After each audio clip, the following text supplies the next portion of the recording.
안녕하세요. 저는 귀한 늦둥이 딸을 둔 엄마입니다. 제 딸은요, 임신이 잘 안 되던 제가 거의 아이를 포기해 가던 끝에 얻게 된 소중한 자식이에요.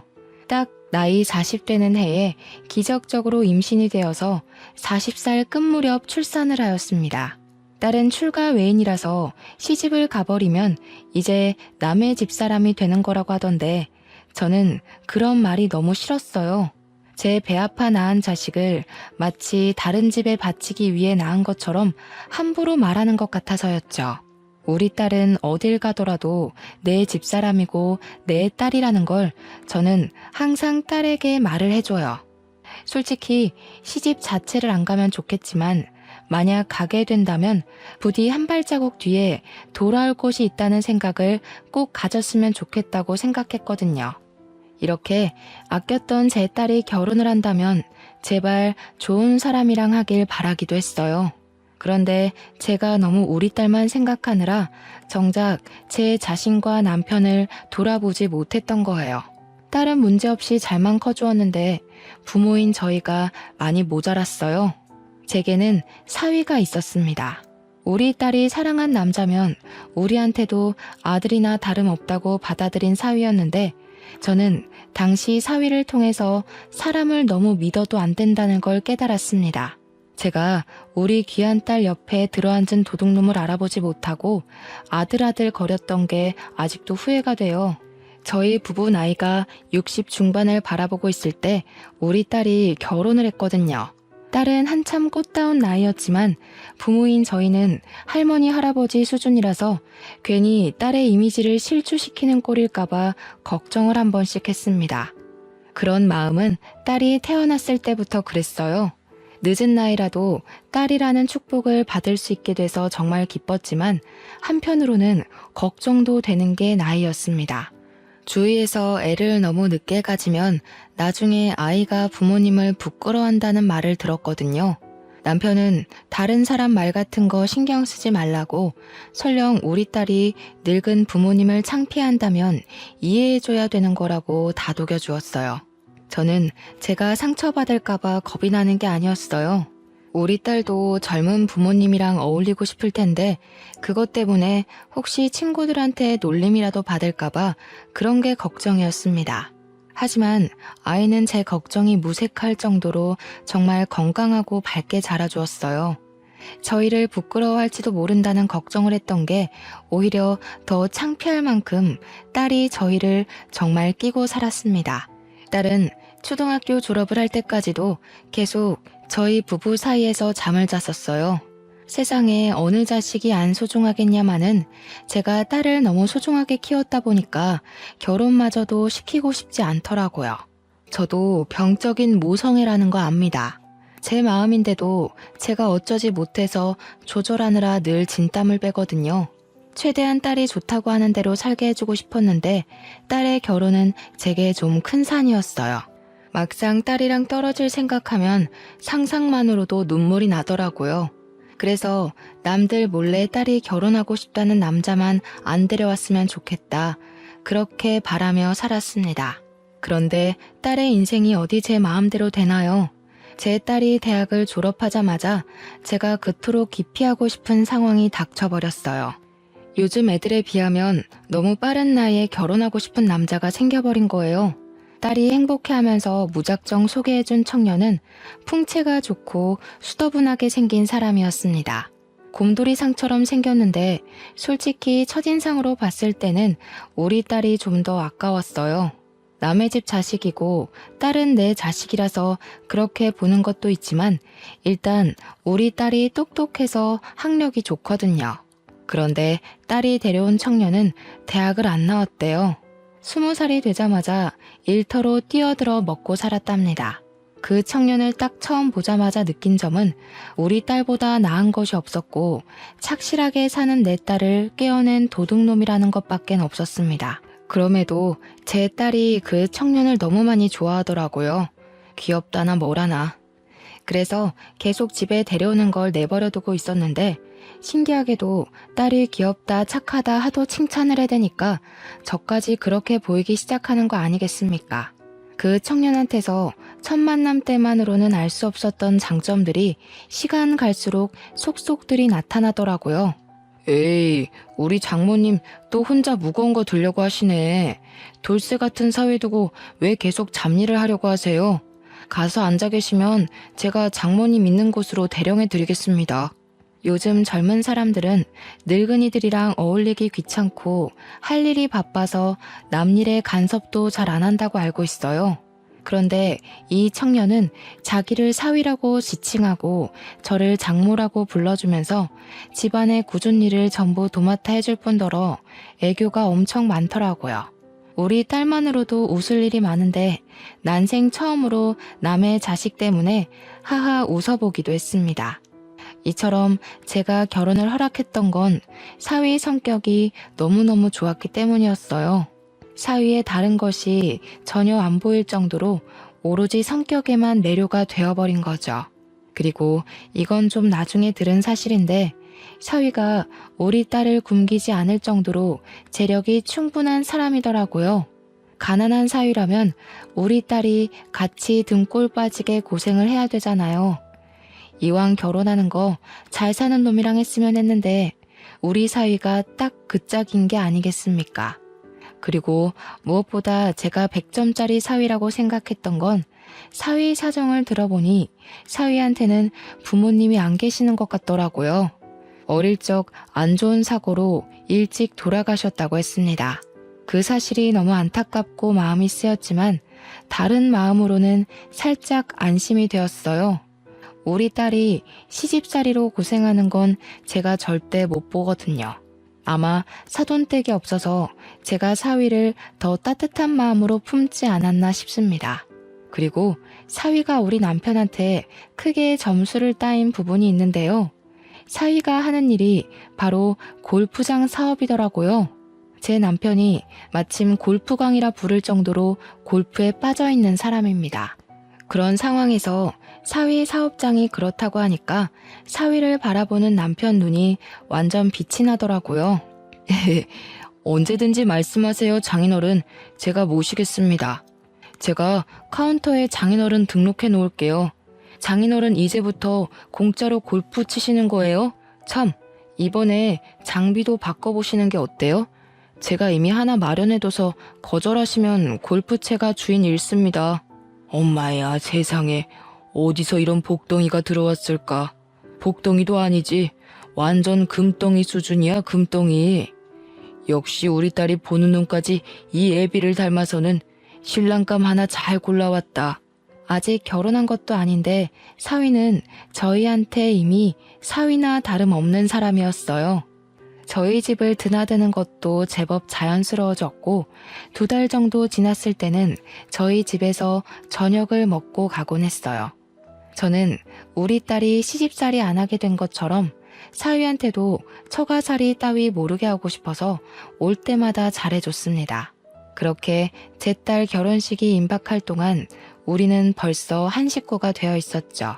결혼식 당일 막상 사돈 자리가 텅 빈 걸 직접 보니까 괜히 제가 마음이 안 좋더라고요.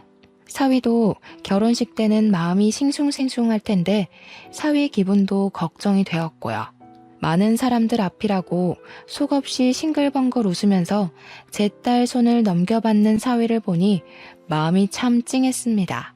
그런 사위를 보면서 저는 사위에게 엄마 같은 장모가 되어주겠다고 혼자 다짐을 했어요. 결혼식을 끝내고 애들은 따로 분가를 하였습니다. 그때가 되어서야 딸을 보낸다는 기분이 실감나더군요. 그렇다 하더라도 애들이 우리 집을 자기 집처럼 자주 찾아줘서 생각보다 쓸쓸하진 않더라고요. 사위가 좋은 사람인 걸 알고 있다 보니까 딸을 보낸 게 안심도 되었고요. 그런데요, 한 6개월 정도 지났을 때쯤이었어요. 딸이랑 사위랑 같이 저녁 식사를 하고 있는데 갑자기 애들이 황당한 소리를 하더라고요. 뜬금없이 합가를 하겠다고 하는 거 아니겠습니까? 들어와서 사는 거야 방이 없는 것도 아니라서 저희는 상관이 없는데 너무 갑작스러운 제안이라 좀 당황스러웠어요. 당연히 저는 좋았죠. 우리야 딸을 매일 볼 수 있으니까요. 그런데 얘들이 생활이 어려운 것도 아니고 애를 낳아서 맞벌이를 하는 것도 아닌데 갑자기 신혼 즐긴 지 1년도 안 돼서 합가하겠다고 하는 게 제 딴에는 살짝 이해하기 어려웠어요. 이가 엄마 해주는 밥이 더 맛있다잖아. 결혼 전부터 우리 집에서 밥 먹고 다니더니 완전 엄마 손맛에 길들여졌나 봐. 나보고 처가 가서 살자고 노래를 부르더라고. 예, 사실 맞습니다, 장모님. 제가 아주 지선이 못 살게 굴었어요. 지선이가 해주는 밥도 맛있긴 한데 장모님만큼은 아니더라고요. 자기 전에 장모님 해주는 시원한 국물 먹고 자면 다음날 아침까지도 개운하던데 그걸 못 잊겠기에 처가 가서 살자고 제가 졸랐어요. 듣자 하니 합가 제안은 사위가 먼저 언급한 듯 했습니다. 그 사실도 제게는 의외였어요. 다른 집은 어떤지 몰라서 잘 모르겠는데 보통 사위가 이렇게 먼저 합가를 하자고 하기도 하나요? 그전까지는 그저 사위의 이런 서글서글함이 좋기만 했으나 합가하고 싶은 이유가 겨우 제 손맛 때문이라는 게 왠지 제 기분을 찝찝하게 만들었습니다. 제가 글로만 쓰다 보니까 다들 저의 감정 변화가 너무 갑작스러워서 이해하기 어려우실 거예요. 그냥 제 기준에선 애들의 합가 이유가 납득이 잘 안 되었기 때문이에요. 물론 제가 좀 예민한 것일 수도 있죠. 하지만 먼저 말씀드리자면 이런 저의 촉은 훗날 어떤 불길을 암시하는 느낌이었다는 겁니다. 일단 저는 합가를 허락했어요. 딸 보낸 공허함은 다시 채워져서 좋으니 찝찝한 기분이 들더라도 좋은 게 좋은 거라고 생각하며 당장은 쉽게 흘러넘겼습니다. 사위는 합가를 하고 나서도 저랑 남편한테 엄청 사근사근하게 행동했어요. 애교도 많아졌고 먼저 우리한테 다가와 말동무도 해주기도 했습니다. 같이 살다 보니까 적응은 금방 되더라고요. 합가 초반에 꺼림칙했던 제 기분은 온데간데 없어지고 사위와는 부모 자식처럼 더 가까운 사이가 되었습니다. 이게 다 사위의 노력 덕분이라고 생각했어요. 근데 두 분은 휴대폰 잠금이 안 돼 있네요? 요즘에는 잃어버린다고 찾아주고 그런 거 잘 없는데. 야근 사람들도 훨씬 많아졌어요. 그러다 큰일 생기면 어쩌시려고요. 그래? 아이고, 근데 그런 거 다 귀찮아. 늙은 사람 휴대폰이라서 잃어버려도 볼 거 하나도 없는데 뭘. 전화기가 비싼 것도 아니고 골동품 쥐어봤자 자기들만 손해지. 장인어른 너무 안일하시다. 여기 보니까 은행 앱들도 다 깔려있는데요. 이거 비밀번호 걸려있어도 제대로 해킹하는 사람이 주우면 바로 털려요. 휴대폰이 비싸고 말고가 중요한 게 아니라 안에 내용물이랑 신상 정보 털리는 게 무서운 거라고요. 아이고야, 그걸 몰랐네. 그렇지, 내가 은행하는 것도 다 거기 들어있어. 얼른 잠가놔야겠다. 큰일 날 뻔했어. 강서방이 내 것 좀 설정해줘 봐라. 사위는 저랑 제 남편의 폰을 만지작거리면서 적당히 어렵지 않은 비밀번호로 휴대폰을 잠가주었습니다. 저도 남편처럼 휴대폰에 은행 앱이 깔려 있어서 남편과 똑같이 식겁했었어요. 사위 말을 듣고 그때라도 잠금해야 할 이유를 알게 되어 안심했습니다. 그리고 남편은 사위가 휴대폰을 만지는 김에 컬러링이랑 벨소리 좀 바꿔달라 부탁했고 사위는 제가 일어나 다른 일을 보는 동안에도 한참이나 남편의 휴대폰을 들고 있었습니다. 그런데 그 이후로 제가 좀 불편하게 느낀 게 하나 있었는데요.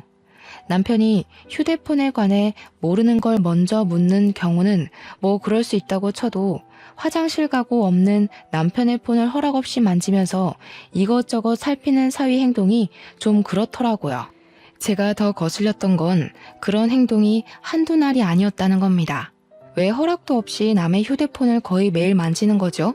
좀 이상하지 않습니까? 사위는 제 폰이랑 남편 폰이 덩그러니 놀고만 있으면 우리 걸 가져가서 한참을 만지작거렸습니다. 한 번은 집안일 하다가도 그게 너무 신경 쓰여서 뭘 그렇게 보냐고 물은 적이 있었어요. 사위 말로는 우리 휴대폰에 좋고 편한 설정 많은데 우리가 그걸 잘 이용 못하는 것 같아서 최대한 깔아준다고 살피는 거라 했습니다. 아니면 갤러리를 구경한다고 둘러대기도 했고요. 그땐 제가 휴대폰에 대해 뭘 모르니까 마음이 좀 개운하지 않더라도 그러려니 했습니다. 우리 사위가 남도 아니고 저희 휴대폰을 훔쳐가는 것도 아니지 않습니까? 제가 괜히 예민해서 한 번씩 이상한 경계심이 올라오는 거라고만 치부하고 또 찝찝함을 넘겨버렸어요. 그런데 한날 남편이 사위 따라 사위 골프장에서 골프를 치고 같이 귀가를 했는데요. 이번에는 아예 사위가 남편 폰을 들고서 들어오더라고요. 그 옆에서 남편은 표정이 어두워 있었는데 분위기가 심상치 않아 보여서 무슨 일이냐고 물었었습니다. 아니 글쎄 내 폰이 해킹당한 것 같아. 강서방이 급하게 봐주고 있긴 한데 어디 돈 빠져나간 건 아닌지 모르겠어. 뭐? 어쩌다가? 해킹 그거 무서운 거 아니야? 아이고야 이거 큰일이다. 당신 적금 목돈도 다 전화기 안에 있잖아. 그래서 창고는 들렸어? 가서 돈 안 빠져나가게 통장이라도 정지시켜야지. 해킹이란 것은 제게 무척 낯설기도 했고 엄청 나쁘고 위험한 거라고 딱 그 정도만 알고 있어서 당시에는 정말 큰일이 난 줄 알았습니다. 아직 무슨 일이 났다고 사위가 말해주지도 않았는데 이미 남편 통장에 있는 생돈이 모두 날아가 버린 줄 알았죠. 제가 남편보다 더 심장이 벌렁거려서 딸이랑 같이 준비하던 식사도 놓고서 사위 옆에 붙어 있었어요. 지레 겁을 먹은 저와 남편과 달리 사위 표정과 목소리는 평온하기만 했는데요. 사위가 계좌 정지시킬 필요까진 없을 것 같다고 해서 우선 한숨 덜고는 있었습니다. 그러면서 사위는 남편한테 이것저것 눌러달라며 휴대폰을 근근히 내밀었고 생년월일, 주소, 주민번호 등 인적 사항을 물어봤습니다. 남편은 아무런 의심 없이 술술 불었고요. 방에서 민증까지 찾아와 사위에게 날름 주었어요. 남편도 일이 어떻게 돌아가는지 보기라도 하려고 돋보기를 끼고서 사위 하는 걸 유심히 지켜봤는데요. 나는 보더라도 아무것도 모르겠네. 일단 큰 문제는 넘긴 거 맞다니까 마음이 놓인다. 그래도 집에 똑똑한 강서방이 있어서 이런 것도 바로바로 해결되고 우리가 사위를 참 잘 뒀어. 여보, 우리 저번에 전복 산 거 있지? 그거 좀 손질해서 강서방 좀 먹입시다. 남편이 속촉해도 심각한 와중에 허허 웃길래 제가 남편 등짝을 탁 때리며 어디 정신 빼놓고 있다가 해킹 당할 뻔한 위험까지 경냐면서 나무랐어요. 뒤늦게 남편한테 쓴소리 좀 할 수 있었던 건 사위 덕분에 그나마 불안을 내려놓은 후였기 때문이에요. 저와 남편이 투닥거리는 사이에 사위는 뭔가를 끝냈는지 남편에게 폰을 돌려줬는데요. 완벽하게 처리가 잘 된 줄 알았더니 사위가 뒤이어 하는 말에 우리는 다시 불안감을 떠안아야 했습니다. 급한 불은 껐는데 이런 게 한 번에 해결되는 건 아니고요. 며칠 주기로 계속 확인해야 되는 거라서요. 제가 나중에 다시 한번 말씀드릴 테니까 지금이랑 비슷하게만 도와주시면 돼요. 그래? 그럼 어디 돈 날리고 그런 거 아니야? 내가 가진 돈이 전부 전화기랑 다 연결되어 있거든. 그대로 있었어? 일단 지금은 그래요. 통장 같은 데는 전혀 문제가 없었고 대신 해킹 바이러스가 다른 방향으로 안에서 돌고 있을 수 있거든요. 갑자기 전화가 먹통이 될 수도 있고 문자나 인터넷 들어갔다가 해킹에 노출될 수도 있고요. 우선 장인어른이 이미 한번 노출됐기 때문에 완벽히 안심하긴 일러요. 그 소리를 듣고 저는 다시 남편의 등짝을 팼습니다. 제 개인적인 적금은 제게 있지만 저희 현금 재산도 그렇고 공동명의 재산도 그렇고 대부분의 재산이 남편 손에 있었거든요. 남편도 겁에 질리긴 했는지 저한테 맞으면서도 사색이 되어 반응을 보이지 못했습니다. 사위는 난리가 난 저희더러 괜찮을 거라고 자기만 믿으라고 달래주었어요. 그 뒤로 사위는 남편보다 더 남편 폰을 많이 들고 있게 되었습니다. 한 번은 제가 우연찮게 사위하는 걸 본 적이 있었는데 사위가 아무렇지 않게 남편의 은행 앱에 접속해서 비밀번호를 치고 있더라고요. 사위가 가족이긴 하지만 솔직히 순간적으로 심장이 쿵 떨어지는 느낌을 받았어요. 어쨌든 피 한 방울 안 섞인 남이 우리 남편 통장을 아무렇지 않게 들락날락하니까 제가 다 당황스럽더라고요. 사위한테는 차마 묻지 못했고 남편한테 가서 사위가 왜 당신 은행 비밀번호를 알고 있냐고 다급하게 물어봤더니 남편 하는 말이 사위가 자기한테 일일이 찾아다니면서 비밀번호 눌러달라 하기 번거로우니까 그냥 번호를 알려달라고 했다더라고요. 그래서 외우고 있는 거래요. 그것까진 제가 몰랐던 사실입니다. 저희 딸도 남편 통장 비밀번호 모르거든요.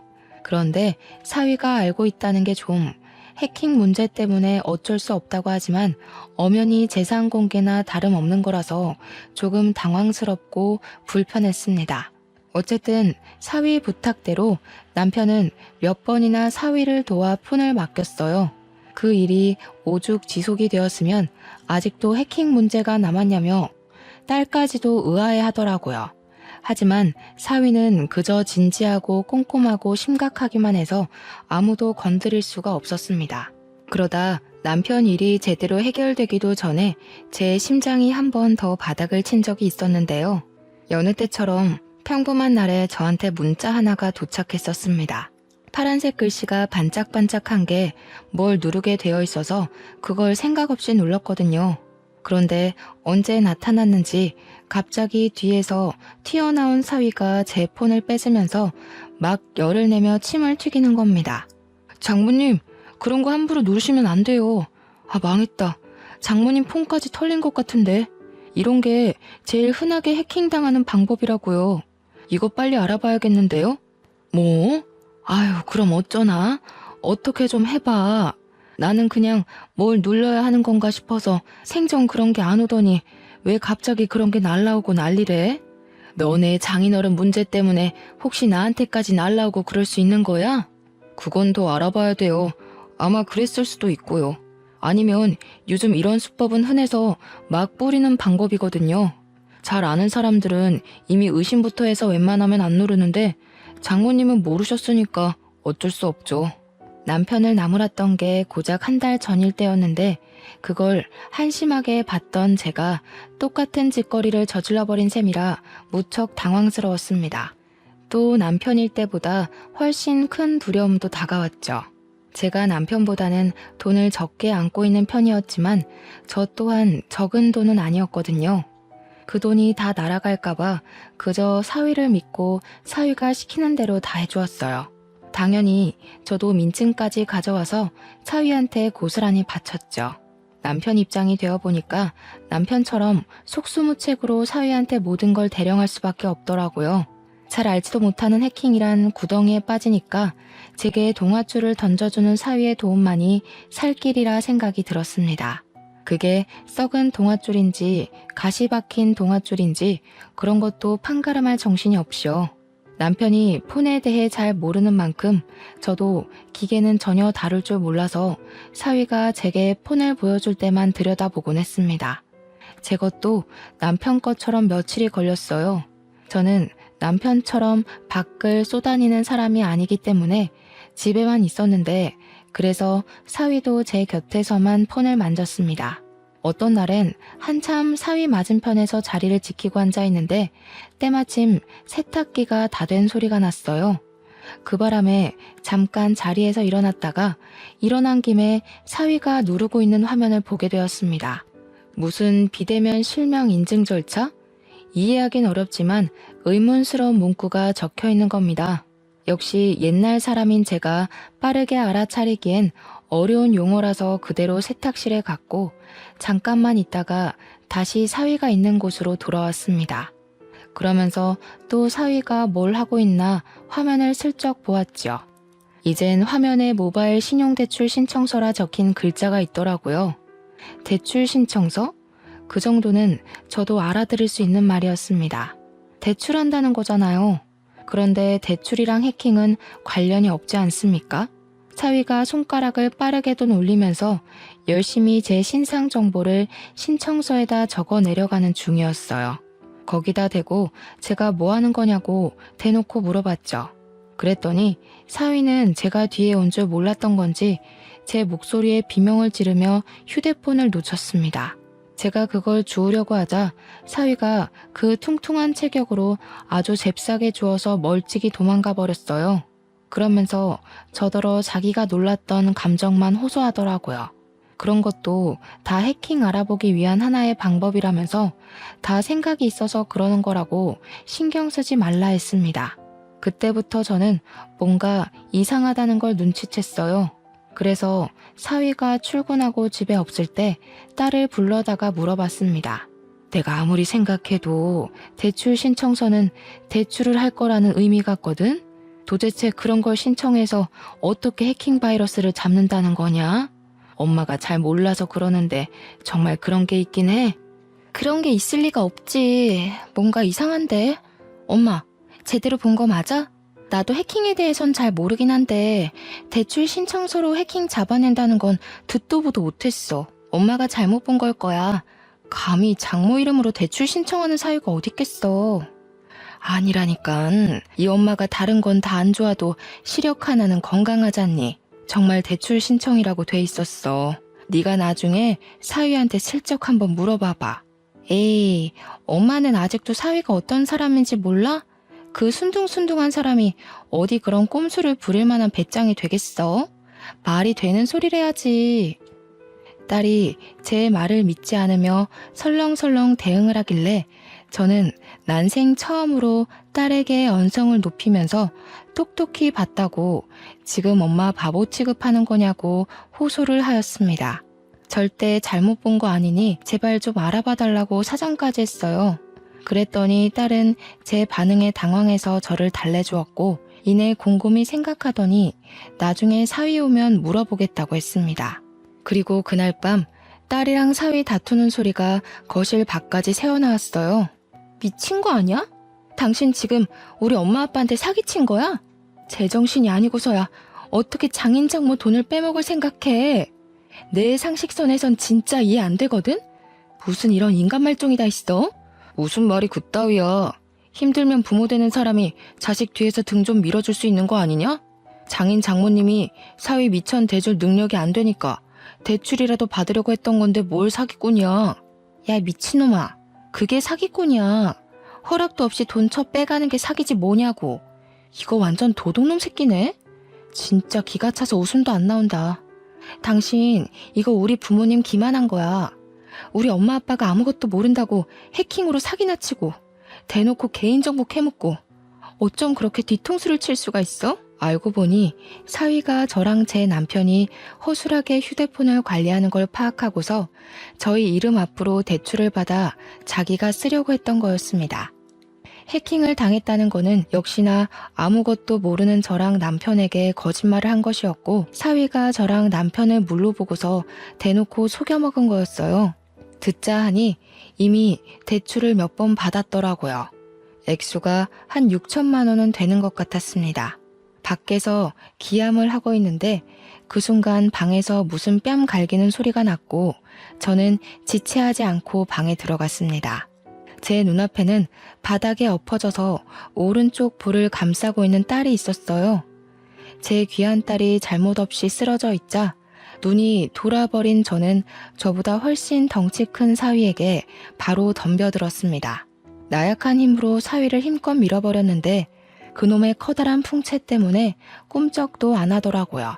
무슨 돼지 석상도 아니고 500년 묵은 나무도 아니고 어쩜 그리 타격을 안 입는 건지. 오히려 저한테 짜증이 난 사위가 저를 툭 밀어버렸습니다. 사정없이 넘어진 저는 주위 가구에 팔이 세게 부딪혔고 금이 갔는지 통증이 엄청났어요. 다른 생각도 못하고 그저 대굴대굴 구르기만 했습니다. 그때 딸은 저를 급히 살피면서 119를 불렀어요. 그러고는 사위에게 곧장 쌍욕을 해버렸죠.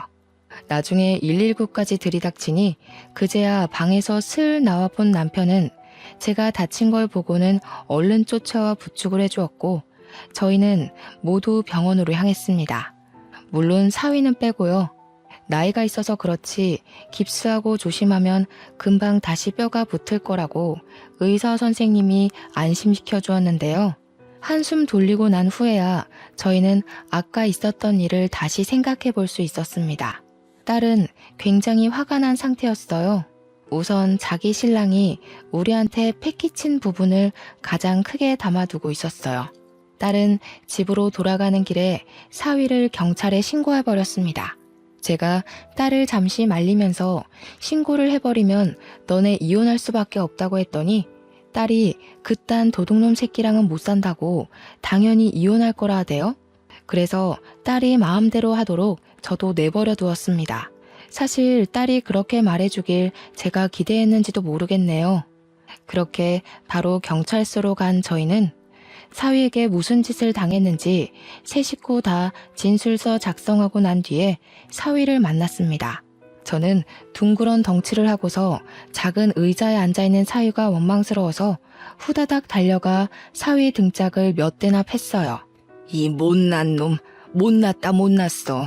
우리가 널 얼마나 믿었는데 네가 어떻게 우리한테 이럴 수가 있니? 그 착해 빠진 얼굴로 감히 어른을 놀려? 우리가 너한테 서운하게 한 게 뭐 있다고. 이렇게 눈치 없고 답답하게 구시니까 제가 사기라도 칠 수밖에 없었던 거예요. 다른 집 처가들은 사위한테 용돈도 몇백씩 주고 그런다는데 장모님은 옥돈도 많으시면서 저한테 한 푼도 안 주셨잖아요. 그게 잘해준 거예요. 요즘 사위한테는 그렇게 돈으로 째째하게 구는 게 서운하게 하는 거예요. 이런 썩을 놈, 어디 쓰레기를 주워다 처먹었나? 말끝마다 악취가 진동을 해서 더는 못 들어주겠네. 고작 사기친 놈이 뭐 잘난 짓 했다고 면상 빳빳이 쳐들고 있어? 고개 쳐박아 이놈 새끼야. 저도 저지만 남편이 사위를 정말 많이 좋아했는데 그래서 사위에 대한 배신감이 더 심한 듯 했습니다. 남편이 눈에 불을 켜고 사위의 머리통을 후려치며 형사님 책상에다가 처박아 버리더라고요.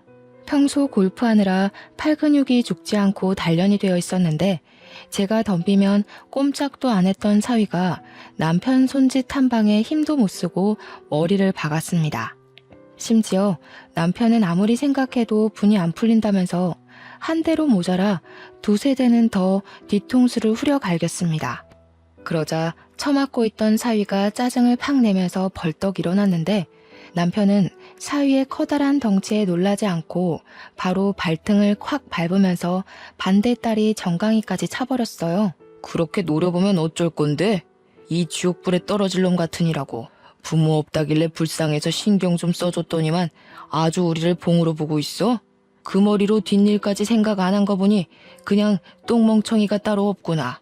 경찰 선생님들 말 들어보니까 자네가 친히 남겨준 내역들이 다 증거가 된다더라. 무슨 말인지 알아? 네가 네 발목 잡은 거라고 이 개놈 자식아. 남편이 말하는 내내 계속 사위를 들고 찾는데도 경찰서에선 말리는 사람이 없었습니다. 경찰들도 제 남편 입장에 서 있었던 거예요. 그 시간이 늦은 밤이라서 보는 눈이 적을 때였기에 경찰들이 눈을 감아준 게 아닌가 싶습니다. 그래서 저랑 딸이 그만 더러운 곳에 손 떼라고 말려줘서 남편이 겨우 참은 거였어요. 남편한테 처맞느라 소리도 제대로 못 내던 사위는 갑자기 일어나서 우리 남편을 폭행죄로 고소하겠다고 연병을 부리기 시작했는데요. 그러니 이번에는 우리 딸이 들고 있던 휴대폰 껍데기로 싸다고를 때렸고 그 젤리 같은 껍데기가 사위의 찰진 살을 몇 대나 더 내리쳤습니다. 나도 당신 쳤으니까 어디 나까지 고소해봐. 누가 이기나 제대로 따져보자고. 무식하게 덩치만 커가지고 귀엽다 해주니까 자기가 남들 눈에도 귀여워 보이는 줄 아나 봐? 콩깍지 씬 내 눈에만 그랬던 거지. 솔직히 나도 너 처음 봤을 때 냄새나게 생겨서 별로였어. 고작 봐줄 게 성격 하나였는데 그게 망가지니까 사람 정말 구려지네. 이것들이 다들 정신 나갔나? 이런 식으로 나오면 나도 온갖 인맥 다 끌어다가 당신들 깜빵 보낼 거야. 깜빵 보내는 거 솔직히 다 인맥발인 거 알지? 나한테 이따위로 군 거 나중에 피눈물 흘리면서 질질 짜고 싶지 않으면 당장 무릎 꿇고 사과해. 특히 니년부터 대가리 쳐 숙여. 하염없이 자그마한 저희들이 설치는 건 경찰이 눈을 감아줬는데 사위가 우리 딸에게 손을 들자 앞에 있던 형사가 벌떡 일어나서 사위 뒷덜미를 잡아 앉히더라고요. 경찰이 사위한테 닥치고 앉으라 하면서 사기친 게 뭐 자랑이라고 고소고소거리냐고 딱딱한 파일로 사위의 머리통을 몇 번이나 내리쳤습니다. 참, 그리고 이건 조사 과정에서 알게 된 건데요. 사위 부모님이 돌아가신 게 단순 사고인 줄만 알았더니 그게 아니더라고요. 두 분 다 극단적인 선택을 한 거였고 또 사돈 형제들 집안에는 감옥에 갔다 온 범죄자도 있다고 했습니다. 그건 사위가 숨겼던지라 딸도 전혀 몰랐던 사실이라고 합니다. 올바르지 않은 집안에서 자란 사위가 정상적이고 바르게 크는 건 좀 어려웠겠네요. 그러니 지금도 남의 등 처먹는 짓 하면서 살고 있는 거겠죠. 심지어 사위 건 줄 알았던 사위 골프장 있지 않습니까? 그것도 다 사기친 거였더라고요. 사실은 사위께 아니라 사위랑 같이 사람들 등쳐먹는 짓 하는 양아치 동네 형이라 하대요. 저희한테 써먹은 수법처럼 나이 많은 사람들이 잘 모르는 휴대폰을 가지고 청산유수 말솜씨를 부려 등쳐먹고 돈 모아서 골프장을 유지하는 것 같았습니다. 우리 딸은 조사하면 할수록 사위가 자기한테 의도적으로 접근해서 일부러 성격 좋은 척 연기를 했던 거란 걸 알게 되었어요. 그러니 딸이 이거 완전 사기 결혼 아니냐고 머리 끝까지 화가 나서 사위를 한 대 더 쳤고 바로 사위에게 이혼소송 및 사기죄로 고발을 해버렸습니다. 당연히 사위가 저희 몰래 빼간 돈 6천만 원도 정당하게 청구 요청에 받아낼 수 있었어요. 사위 때문에 다친 팔도 진단서만 제출하면 그에 대한 벌금을 물 수 있다고도 했습니다. 순식간에 모든 걸 잃게 된 사위는 뭔가 잘못 돌아간다는 걸 느낀 건지 그제야 저희 앞에 무릎을 꿇으며 급하게 사정하기 시작했습니다. 잠깐만요. 진정 좀들 하세요. 집안 문제를 왜 이렇게까지 끌고 가는데 우리끼리 대화로 잘 풀 수 있는 거잖아요. 6천만 원 그거 돌려드릴게요. 골프장이 제게 아니긴 해도 6천만 원은 빼내올 수 있어요. 그러니까 우리 서로 소송까진 가지 맙시다. 그래도 살아온 정이 있잖아요. 장인어른, 장모님, 저 아들 같다고 좋아해 주셨잖아요. 세상에 어떤 부모가 아들을 고소해. 아들 같은 소리 하네. 네가 내 딸 옆에 있을 수 있을 때나 아들이지. 내 딸이 너를 버린 이상 넌 그저 똥덩어리 수준밖에 안 돼. 그저 지 목숨 건사하려고 무릎 꿇고 사정하는 것도 보기 역겨워 죽겠다. 그동안 네 목구멍으로 쳐넣은 우리 집 쌀이 다 아까워. 진짜 너무하시네요. 저 부모 없다고 더 이렇게 막대하시는 거죠? 이거 사람 2번 죽이는 거예요. 부모님한테 버림받았을 때 느낀 트라우마가 2분 때문에 다시 살아날 지경이라고요. 이게 사람으로서 할 짓이에요? 시끄럽다 이놈아. 지 부모까지 욕보이게 하는 썩을 놈 같으니라고. 이 와중에도 그저 사기칠 생각밖에 안 하네. 살아보겠다고 어떻게 죽은 네 부모까지 이용해서 나불거려? 그래봤자 하늘이 알고 땅이 알아. 부모 없이 컸으면 더 정신 똑바로 차리고 살았어야지. 그러니까 너는 고작 사기꾼 나부랭이밖에 안 될 운명이었던 거다. 반성 같지도 않은 반성을 해놓고서 사위는 자기가 뭐 대단한 회유라도 보여주는 줄 아나 봅니다. 반성을 해줘도 난리냐고 다시 얼굴색이 돌변해서는 벌떡 일어나 저한테 따졌어요. 역정을 내면서 손찌검을 행사하려고 하길래 이제 그만 경찰한테 연행되고 말았습니다. 그대로 유치장에 수감이 되면서 저희한테 합의받을 기회마저 스스로 들고 차버린 거죠. 그리고 사위가 양아치 형님이랑 같이 운영해왔다던 그 골프장은 경찰들이 바로 압수수색을 나갔는데요. 세상이나 글쎄 그 골프장이 다른 골프장처럼 멀쩡한 곳은 아니더라고요. 법에 위반되는 불법적인 수단 등이 많았다고 했고 거기 신규 아르바이트생 말고 정직원으로 일하는 사람들은 조사를 들어가야 될 정도로 수상한 사람들이 많아서 다 잡혀갔다고 합니다. 당연히 골프장은 잠정적으로 운영 정지시켰고요. 무슨 깡패들 현금 세탁하는 곳으로 이용되고 있다고 했었나? 저는 경찰한테 자세히 전해 들어도 뭐 아는 게 없으니 그저 사위가 아주 못된 놈이었다는 것만 기억하고 있어요. 사위 포함해서 몇몇 우두머리들은 징역을 살게 되었다고도 들었습니다. 살면서 깡패를 만나게 되는 일도 드문데 깡패 같은 놈이 우리 사위로 왔다 갔으니 어디 쪽팔려서 이런 얘기를 할 수나 있을지 모르겠네요. 아무리 우리가 늙어서 세상 물정 잘 모른다고 하지만 우리 같은 노인네들도 한 시대에서 청춘을 보내온 사람들입니다. 우리가 젊었을 그 당시에도 마찬가지로 그때의 노인네들은 아무것도 몰랐어요. 그렇다고 사위처럼 젊은 나이 믿고 노인네들한테 사기치는 짓은 안 했다는 거예요. 사기는 그냥 사기일 뿐이에요. 어떤 변명이 붙어도 그건 말 그대로 변명일 뿐이라고 생각합니다. 사기치는데 젊고 늙고가 어딨겠습니까? 젊으면 한 번쯤 사기쳐 볼 수도 있고 늙으면 한 번쯤 사기당해 볼 수도 있고 이런 건 말이 안 되죠.